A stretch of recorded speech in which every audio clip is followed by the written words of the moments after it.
Telugu YouTube ఛానల్లో మీ వ్యాపార ప్రకటనల కోసం 9154949554 కి కాల్ చేయండి. నమస్తే, వెల్కమ్ టు కేటీవీ తెలుగు. రాజకీయాలకు బంధుత్వాలుండవు, ప్రయోజనాలే ఉంటాయి. ఆంధ్రప్రదేశ్లో వైసీపీ రాజకీయాలు చూస్తే ఇదే అర్థమవుతోంది. అన్నా చెల్లెళ్ళు రాజకీయంగా వేరువేరు బాటల్లో ఉన్నారు. ఇప్పుడు వారిద్దరూ వైఎస్ లెగసీ కోసం పోరాటం చేస్తున్నారు. మొదట జగన్ వైఎస్ వారసున్నని ప్రజల్ని మెప్పించి ఒక్క ఛాన్స్ పొందారు. కానీ తర్వాత వైఎస్ ను దూరం పెట్టారు. ఇప్పుడు అదే అవకాశంగా తీసుకుని షర్మిల అడ్వాంటేజ్ తీసుకుంటున్నారు. జగన్ నుంచి వైఎస్ ను లాక్కుంటున్నారు.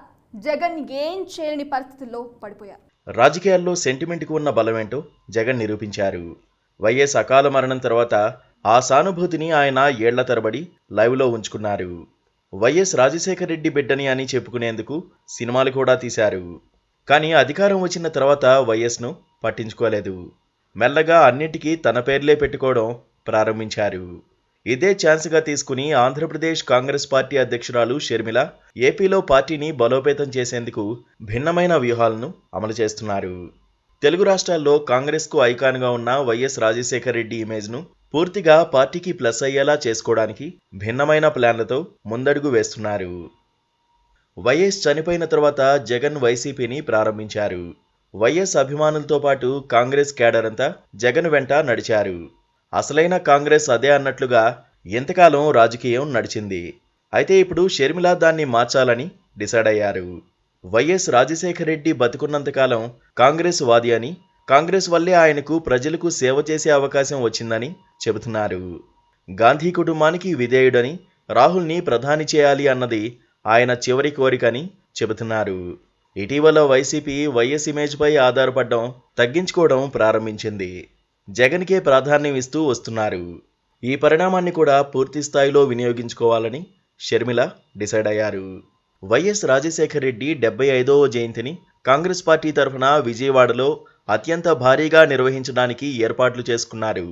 సోనియా గాంధీ, రాహుల్ గాంధీ, కర్ణాటక డిప్యూటీ సీఎం శివకుమార్తో పాటు తెలుగు రాష్ట్రాల్లో వైఎస్కు అత్యంత ఆత్మీయులుగా పేరుపడిన నేతలందరినీ పిలుస్తున్నారు. వైసీపీలో చాలామంది వైఎస్ సన్నిహిత నేతలు ఉన్నారు. వారంతా ఇప్పటికీ వైఎస్పై అభిమానంతో ఉన్నారు. వారిని ఈ కార్యక్రమానికి షర్మిల ఆహ్వానిస్తున్నారు. వైసీపీ వైఎస్ 75వ జయంతికి ప్రత్యేకంగా ఎలాంటి ఏర్పాట్లు చేయడం లేదు. మామూలుగా అయితే ప్లేనరీ నిర్వహించేవారు. ఈసారి పార్టీ ఓడిపోవడంతో ప్లేనరీ కూడా నిర్వహించడం లేదు. వైఎస్కు ఎలాంటి నివాళి అర్పించే కార్యక్రమాలు పెట్టుకోవడం లేదు. కానీ షర్మిల మాత్రం అత్యంత ఘనంగా వైఎస్ జయంతిని నిర్వహించడానికి ఏర్పాట్లు చేసుకుంటున్నారు. వైసీపీ ఘోరమైన ఓటమి తర్వాత ఆమె పలువురు నేతలను కాంగ్రెస్లోకి తీసుకువచ్చేందుకు ప్రయత్నిస్తున్నారు. వచ్చే 5 ఏళ్లలో వైసీపీ పరిస్థితి దిగజారుతుందని, 2029లో కాంగ్రెస్ పార్టీ కేంద్రంలో అధికారంలోకి వస్తుందని, అప్పుడు మంచి భవిష్యత్తు ఉంటుందన్న నమ్మకాన్ని కలిగించేందుకు ప్రయత్నిస్తున్నారు. ఈ 5 ఏళ్లలో జగన్మోహన్ రెడ్డిపై ఉన్న సిబిఐ, ఈడీ కేసులు ఓ కొలిక్కి వస్తాయని, కొత్తగా గత పాలనలో తప్పులపై ఏపీ ప్రభుత్వం పెట్టే కేసులు కూడా ఉంటాయని భావిస్తున్నారు. ఇలాంటి ఒత్తిడి పరిస్థితుల్లో వైసీపీ కోలుకోవడం కష్టమని చెబుతున్నారు. ముందుగా కాంగ్రెస్లో చేరిన వారికి భవిష్యత్తు ఉంటుందని సంకేతాలు పంపుతున్నారు.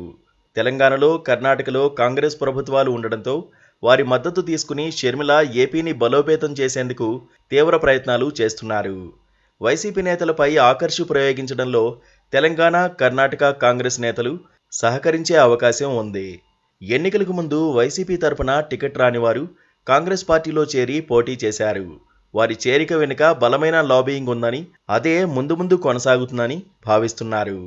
వైఎస్ను పూర్తిగా కాంగ్రెస్ ఓన్ చేసుకుంటే, జగన్ నుంచి షర్మిల లాగేసుకుంటే రాజకీయం సమూలంగా మారిపోతుంది.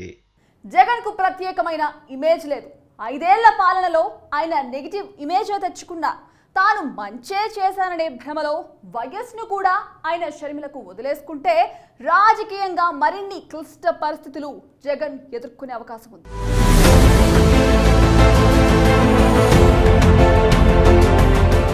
Please subscribe to KTV Telugu. KTV Telugu. KTV Telugu channel.